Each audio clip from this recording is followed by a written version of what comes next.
అది producer point of view కాదు sir. ఇప్పుడు ఎప్పుడైనా టికెట్ హైక్ ఎందుకు అడుగుతామంటే బడ్జెట్ మేము అనుకున్న దానికంటే ఎక్కువ అయ్యి ఈ సినిమాకి ఇంత బడ్జెట్ పెడితేనే ఈ సినిమా విజువల్ అలా వస్తుంది అని అనుకున్నప్పుడు కొంచెం ఎక్కువ ఖర్చు పెట్టినప్పుడు అప్పుడు టికెట్ హైక్ అడుగుతాం. ప్రతి సినిమాకి టికెట్ హైక్ అడగం కదా. సో ఏ సినిమాకి ఆ టికెట్ హైక్ అవసరమో అనుకుంటామో ఆ సినిమాకి డెఫినెట్గా అడుగుతాం.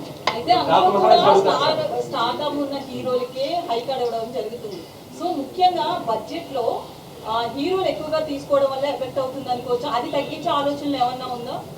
అది మీరు హీరోలను అడగాలి మేడం. నన్ను అడిగితే నేను ఏం చెప్తాను చెప్పండి. నేను ప్రొడ్యూసర్గా హీరోలు అడిగింది ఇవ్వడం మా బాధ్యత అండి. ఎందుకంటే పోస్టర్ మీద ఉండేది ఆయన. ఇప్పుడు బాలకృష్ణ గారి సినిమా అంటున్నారు, తర్వాత బాబీ సినిమా, తర్వాత సితారా సినిమా అంటారు కదా. బాలకృష్ణ గారి సినిమా అన్నప్పుడు హీరో సినిమా కదా. ఫస్ట్ ఆయన హ్యాపీ చేసిన తర్వాతే కదా ఏదైనా హీరో తర్వాతే కదా ఏదన్నా హీరో మూలనే టికెట్ దిగేది.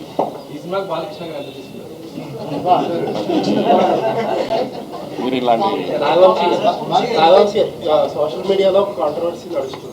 యూఎస్ డిస్ట్రిబ్యూటర్ 3 సినిమాలకి ఇప్పుడు సేమ్. ఇప్పుడు మీ 2 సినిమాలది ఓపెనింగ్ స్టార్ట్ అయిపోయినాయి already. Game changer and Daaku Maharaj అన్అఫిషియల్గా ఓపెన్ చేశారు. బాకు మహారాజ్ కొన్ని ఎక్స్టీ స్క్రీన్స్, మేము ఇంకా అఫీషియల్గా ఓపెన్ చేయలేదు. ఏంటి డిస్ట్రిబ్యూటర్ మీద కొంతమంది ఏంటంటే మెగా ఫ్యాన్స్ పర్టికులర్గా గేమ్ చేంజర్ కంటే కూడా డాకు మహారాజ్ ప్రయారిటైజ్ చేస్తున్నారు, కొన్ని ఎక్స్టీ స్క్రీన్స్ కానీ ఇంకోటి కానీ అని చెప్పి అంటున్నారు.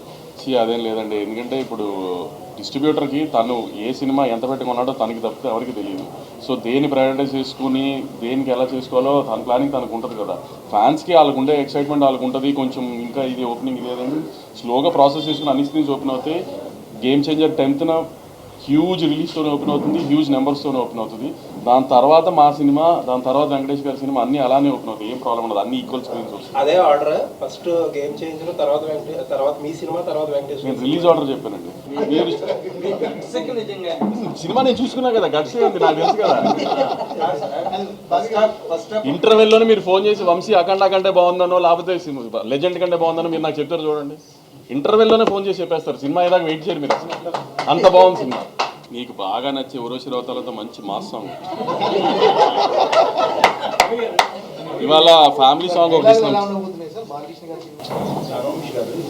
ఫ్యాన్ షో కానీ ఫస్ట్ డే షోస్ కానీ ఫ్యాన్స్ చాలా వీరంగా అయిపోతుంది. స్క్రీన్లు అలవాటడం, తర్వాత చైర్లు కుర్చీలు అన్నీ అనుకోని సంఘటనలు జరుగుతుంది.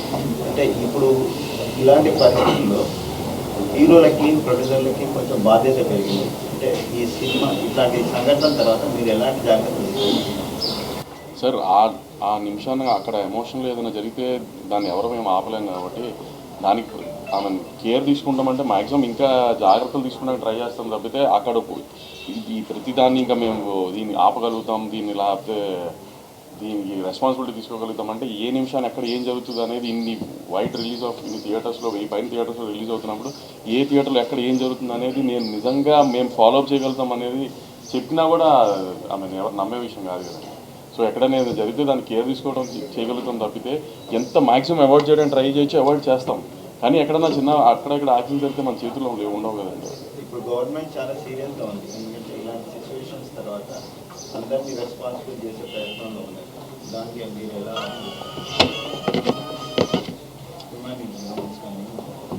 సార్? ఇప్పుడు మొన్న జరిగింది ఒక అన్ఫార్చునేట్ ఇన్సిడెంట్.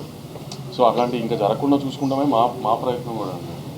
దాన్ని ఇప్పుడు ఎవరు దాన్ని సపోర్ట్ చేయరు కదండి. అలాంటి జరగాలని అనుకోకుండా జరిగింది. ఇంకా అలాంటి జరగకుండా మేము చాలా జాగ్రత్త పడతాం. గవర్నమెంట్తో పాటు మేము కూడా చాలా జాగ్రత్త తీసుకుంటాం.